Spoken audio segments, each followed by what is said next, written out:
Hello friends, so welcome to एग्जाम्बी पर आपका स्वागत है। मेरा नाम है रवि और ये जो हमारी वीडियो है बेसिकली एसएससी जो जीएसटी का फॉर्म आया हुआ है हमारा junior Hindi translator, junior translator officer and senior Hindi translator का जो हमारा फॉर्म आया हुआ है उससे रिलेटेड जो बच्चों की क्वेरी है बेसिकली उसमें जो उन्होंने क्वालिफिकेशंस मांगी है, जो एलिजिबिलिटी मांगी है उसमें थोड़ी सी बच्चों को एम्बिगू, क्योंकि उनकी जो वर्ड्स वहाँ यूज़ किए गए हैं नोटिफिकेशन में उसमें थोड़ा सा बच्चों को क्लियर नहीं हो रहा है कि वो एलिजिबल है कि नहीं है।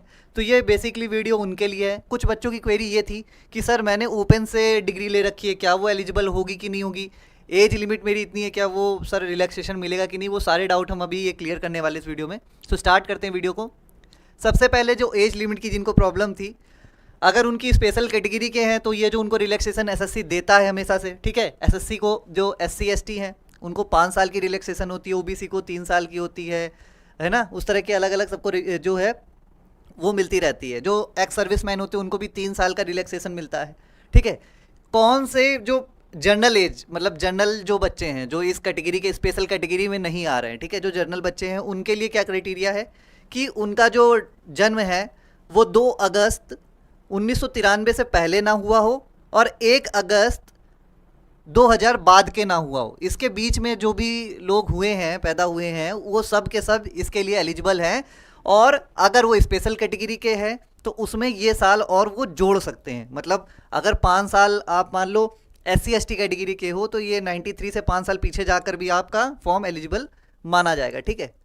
सो फिलहाल अभी ये जो था एज रिलैक्सेशन से रिलेटेड, ये जो वीडियो है अभी यहाँ पर हम यहाँ पर से डिस्कस करेंगे जो हमारा एसेंशियल एजुकेशन क्वालिफिकेशन है, जो सबसे बड़ा एक जहाँ पर सबको क्लेरिफिकेशन नहीं मिल पा रहा है कि सर क्वालिफिकेशन मांगी क्या गई है, ठीक है। तो ये बात उनके लिए है, ठीक। अभी इसमें ना इन्होंने जैसे लिखा है तो आपको सबसे पहले तो ये समझना है कि आपने मास्टर्स तो किया ही हो, मास्टर्स इसमें ज़रूरी है। बिना मास्टर्स अगर नहीं कर रखा है किसी भी सब्जेक्ट में तो वो तो एलिजिबल है ही नहीं, उनको हटा दो। दूसरी बात, सबसे इम्पॉर्टेंट बात है कि अगर उनके पास ट्रांसलेशन का सर्टिफिकेट है या फिर उन्होंने सरकार के किसी भी कार्यालय में, किसी भी ऑफिस में 2 साल जूनियर हिंदी ट्रांसलेशन के लिए और 3 साल सीनियर हिंदी ट्रांसलेशन के लिए, अगर 2 साल आपने वहाँ पर एज अ ट्रांसलेटर काम किया हुआ है किसी भी डिपार्टमेंट में, तो फिर आप इसके लिए एलिजिबल होगे, अदरवाइज आप एलिजिबल ही नहीं होंगे। अब मास्टर्स की बात कर लेते तो मास्टर्स में क्या मांगा है, ठीक है। सबसे पहले मास्टर्स, जैसे आपने मास्टर्स में हिंदी ले रखी है, सपोज दैट आपने हिंदी ले रखी है, कोई दिक्कत नहीं, आपने मास्टर्स पूरी हिंदी से कर ली। अभी क्या है उसमें देखा जाएगा कि जो ग्रेजुएशन है वहाँ पर आपने इंग्लिश ली थी कि नहीं थी। मतलब एक दूसरे, हिंदी और इंग्लिश दोनों चीज़ें होनी चाहिए। अगर मास्टर्स में आपने इंग्लिश ले रखी है तो आपका ग्रेजुएशन में BA BSc जो भी आपने किया है वहाँ पर एक सब्जेक्ट आपने हिंदी ले रखा था या नहीं ले रखा था, सब्जेक्ट, ठीक, सब्जेक्ट की बात हो रही है। और आपने 3rd ईयर तक उसे कैरी किया था, कहीं ड्रॉप तो नहीं कर दिया था। पहली बात, अगर आपने ये किया है तो आप एलिजिबल हो। सपोज दैट आपने मास्टर्स किया है इंग्लिश में, आपने BA में हिंदी एज अ सब्जेक्ट ले रखा था और 3rd ईयर तक आपने उसको किया है तो आप एलिजिबल हो जाओगे, ठीक है। दूसरी बात, आपने मास्टर्स इंग्लिश में ही की है पर आपने BA में हिंदी सब्जेक्ट के तौर पर नहीं ली थी, कोई दिक्कत नहीं है। अगर आपने पेपर हिंदी में लिखे हैं तो भी आप एलिजिबल हो जाओगे। और इसी तरह का सेम केस इंग्लिश वाले के साथ बनेगा। सपोज दैट आपने जो है मान लीजिए जब आपने मास्टर्स किया तो मास्टर्स में आपने इंग्लिश ले रखा था, ठीक है, मास्टर्स में आपने इंग्लिश ले रखा था, तब आप देखोगे कि जो ग्रेजुएशन था वहाँ पर आपने कोई सब्जेक्ट मतलब हिंदी एज अ सब्जेक्ट ले रखा था या नहीं ले रखा था। अगर आपने हिंदी एज अ सब्जेक्ट ले रखा था, ठीक है, अच्छी बात है। नहीं ले रखा था तो अगर आपने पेपर हिंदी में लिखा है तो भी चलेगा। मतलब क्या है जो यहाँ पर हमें समझना है, एक सेकेंड, आप ये पेन का कलर चेंज करते हैं। देखिए, सपोज दैट मास्टर्स जो है हमारा, मास्टर्स हमने किससे किया, हिंदी से किया, ठीक है। अगर हमने मास्टर हिंदी से किया तो हमारी जो ग्रेजुएशन है, ठीक है, जो हमारी ग्रेजुएशन है, ठीक है, वो वहाँ पर इंग्लिश का होना जरूरी है। मतलब एक दूसरे को कॉम्प्लीमेंट करने के लिए होना चाहिए। अगर आपने हिंदी से मास्टर किया है, ठीक है, तो आपके पास ग्रेजुएशन में इंग्लिश एज अ सब्जेक्ट होना चाहिए। और अगर सब्जेक्ट नहीं था तो ये इस मीडियम में आपने पेपर दिया हो, इंग्लिश मीडियम में आपने पेपर दिया हो, मतलब पेपर की जो राइटिंग थी, जो आपने आंसर्स वगैरह लिखे होंगे वो इंग्लिश में होने चाहिए, आप एलिजिबल हो जाओगे, ठीक है। अब यहाँ तक बात क्लियर होगी।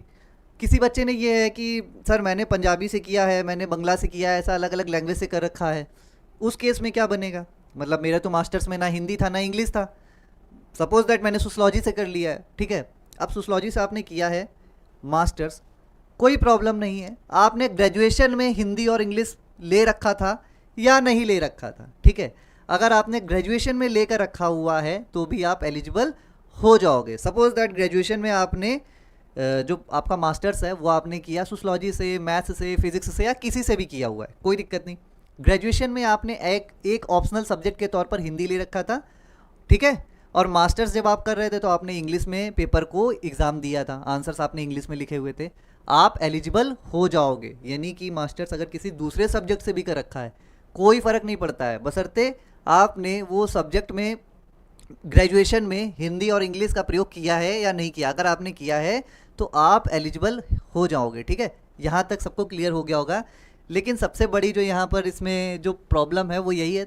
अच्छा, जूनियर हिंदी ट्रांसलेटर के लिए 2 साल का क्राइटेरिया मांगा है, 2 साल का आपको एक्सपीरियंस होना चाहिए या फिर आपके पास डिप्लोमा होना चाहिए ट्रांसलेशन का। ये याद रखना। देखिए, जो एलिजिबिलिटी है ग्रेजुएशन वाली और पोस्ट ग्रेजुएशन वाली वो तो आप समझ गए होगे। ये जो बात है ये उसके साथ चाहिए, मतलब ग्रेजुएशन एक चीज़ हो गई, प्लस आपके पास या तो डिप्लोमा होना चाहिए या डिग्री होनी चाहिए, डिप्लोमा, डिग्री या सर्टिफिकेट, मतलब डिप्लोमा और सर्टिफिकेट ट्रांसलेशन का, या फिर आपके पास 2 साल का सर्टिफिकेट होना चाहिए। बात समझिए, मतलब मैंने मास्टर्स की जो है क्वालिफिकेशन वो पास कर ली, ठीक है, लेकिन इसके साथ मुझे क्या चाहिए? इसके साथ मुझे चाहिए डिप्लोमा,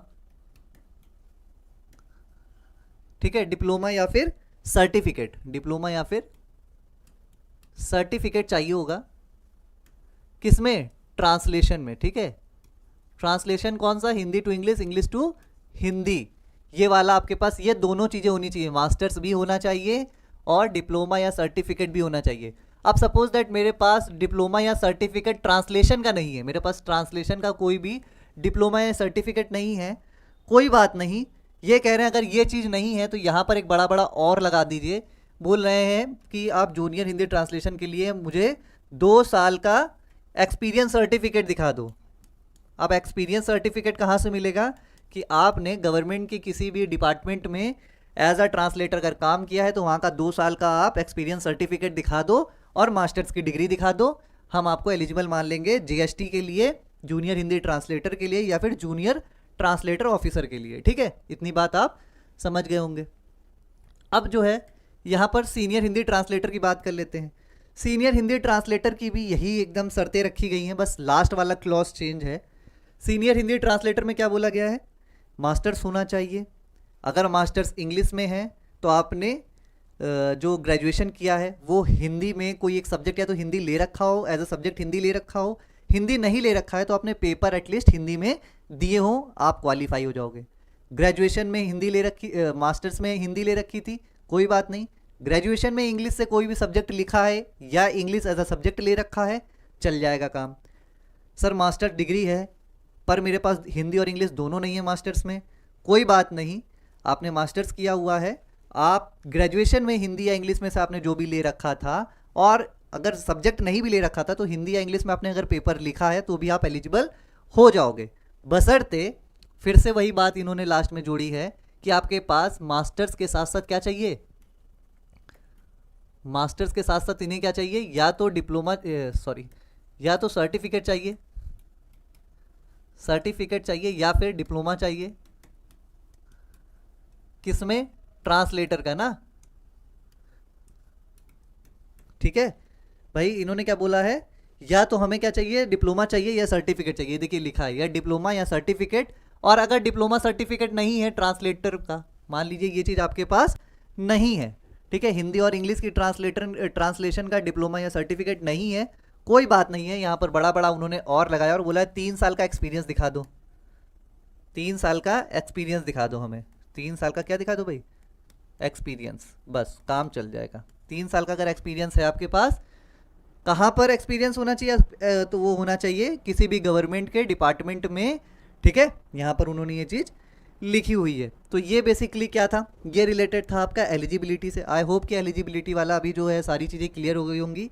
इसके बाद भी अगर डाउट है तो प्लीज़ आप कमेंट बॉक्स में डाल दीजिएगा, मैं आंसर करने की वहाँ पर कोशिश करूँगा। स्कीम क्या है इसकी? बेसिकली स्कीम मतलब कि पेपर कैसे होगा, तो पेपर 1 होगा हमारा ऑब्जेक्टिव टाइप का और पेपर 2 होगा हमारा डिस्क्रिप्टिव टाइप का।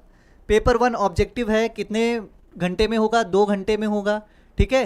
2 आवर्स एंड 40 मिनट्स, जो 40 मिनट है वो किसके लिए दिए जाएंगे भाई? जो स्क्राइब्ड हैं या जो थोड़ा सा मतलब फिजिकली चैलेंज्ड लोग हैं, ठीक है, उनके लिए है। बाकी 2 घंटे जनरल जो नॉर्मल कैंडिडेट हैं उनके लिए है, जो आराम से मतलब सब जीवन यापन कर सकते हैं। और दिव्यांगों के लिए जो है वो 2 घंटे 40 मिनट दिया गया है। दूसरी बात, पहला पेपर जो पेपर 1 होगा उसमें जनरल हिंदी और जनरल इंग्लिश आएगी। उसके बाद पेपर 2 हमारा पूरा डिस्क्रिप्टिव होगा, यानी पेन एंड कॉपी होगा ना, आपको पेन और पेपर दिया जाएगा, पेन एंड पेपर होगा। ट्रांसलेशन और ऐसे वगैरह सब करने हैं, 200 मार्क्स का होगा, ठीक है। और ये भी कितने घंटे का होगा? 2 घंटे का होगा। और इसमें भी जो फिजिकली चैलेंज्ड है उनको 2 घंटे 40 मिनट मिलेंगे, ठीक है। ये हो गया। और उसके साथ अगर आपको मतलब जो भी एसएससी के, वैसे तो जो एसएससी सुपर पैक वगैरह में इनरोल्ड हैं, जिनकी एलिजिबिलिटी वगैरह है, ठीक है, वो अपने आप को जीएसटी मतलब ये वाला फॉर्म अगर भरना चाहते हैं और इससे रिलेटेड जो तैयारी है वो सब करना चाहते हैं, तो वो आप इस कोर्स के थ्रू एसएससी जो हमारे जीएसटी का है, ठीक है, एसएससी जूनियर हिंदी ट्रांसलेटर, ये वाला कोर्स आप ले सकते हो। बेसिकली इसमें सारी चीज़ें क्या मिलेंगी आपको? जो नोट्स हैं कि आपको ट्रांसलेशन के जो रूल्स होते हैं वो सिखाए जाएंगे, ठीक है। कौन सिखाएगा?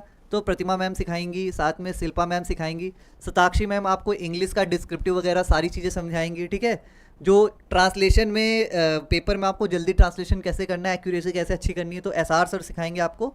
और मैं आपको सिर्फ वहाँ पर ऐसे मैं गाइड करूँगा कि ऐसे कैसे लिखना है आपको, हिंदी टू जो हिंदी वाला ऐसे होगा वो, और इंग्लिश में भी थोड़े से जो पॉइंट्स क्या होने चाहिए वो सारी चीज़ें आपको बताई जाएंगी। तो जो ये हमारा कोर्स है, इन सब चीज़ों में आपको ये सारी चीज़ें मिलेंगी। सबसे इंपॉर्टेंट क्या होगा यहाँ पर कि जो मॉक टेस्ट हैं वो आपको मिलेंगे, जिसमें आप ज़्यादा से ज़्यादा जो है ऐसे वगैरह लिख सकते हो, ट्रांसलेशन कर सकते हो। फिर वहाँ पर जो गलतियाँ हो रही है उस पर हम लोग फीडबैक देंगे आपको अगर किसी से कोई डाउट पूछना है तो आपका 1-on-1 सेशन भी हो जाएगा, ठीक है। सपोज दैट कि आप ट्रांसलेशन कर रहे हो और ट्रांसलेशन में आपकी थोड़ी एक्यूरेसी बार बार कम हो रही है, तो आप चाहते हो कि एक सेशन आपका प्रतिमा मैम के साथ हो या मेरे साथ हो या सताक्षी या किसी भी मैम के या सर के साथ आपका सेशन आपको चाहिए, तो आप मेंटोर से कहकर वो चीज़ें करवा सकते हैं। ये हमारी सबसे खास जो है कोर्स की बात हो जाती है, ठीक है। उसके अलावा अगर आपने कोर्स नहीं लिया हुआ है कोई बात नहीं, आप मॉक फिर भी अटैम्प्ट कर सकते हो। मॉक यहाँ पर बिल्कुल फ्री ऑफ कॉस्ट है, आप जाइए, ठीक है। आई एग्जाम भी वेबसाइट पे साइड में यहाँ पर लिख के आएगा, आपको देख सकते हो, ठीक है। यहाँ पर लिख के आता है फ्री मॉक टेस्ट, आप फ्री मॉक टेस्ट वाले कॉलम में जाइएगा। अगर आपको मॉक टेस्ट अटैम्प्ट करने हैं, साइड में एक बार खुल के आ जाएंगे काफ़ी सारे, उसमें आप एसएससी वाला आइकन सेलेक्ट करेंगे, यहाँ पर फिर बहुत सारी चीज़ें दिखाएंगे, देन ये आपके सामने जीएसटी वाला अपीयर हो जाएगा। उसी तरह अगर पीवाईपी आप देखना चाहते हो, प्रीवियस ईयर पेपर देखना चाहते हो, तो उस सेक्शन पे जाके आगे की चीज़ आप देख सकते हो। सो फिलहाल इस वीडियो में इतना ही था। अगर वीडियो पसंद आई तो वीडियो को लाइक कर दीजिएगा। कोई डाउट हो कमेंट बॉक्स में डालिए, आपका आंसर किया जाएगा। चैनल पर नए हैं तो please subscribe the channel. Thank you.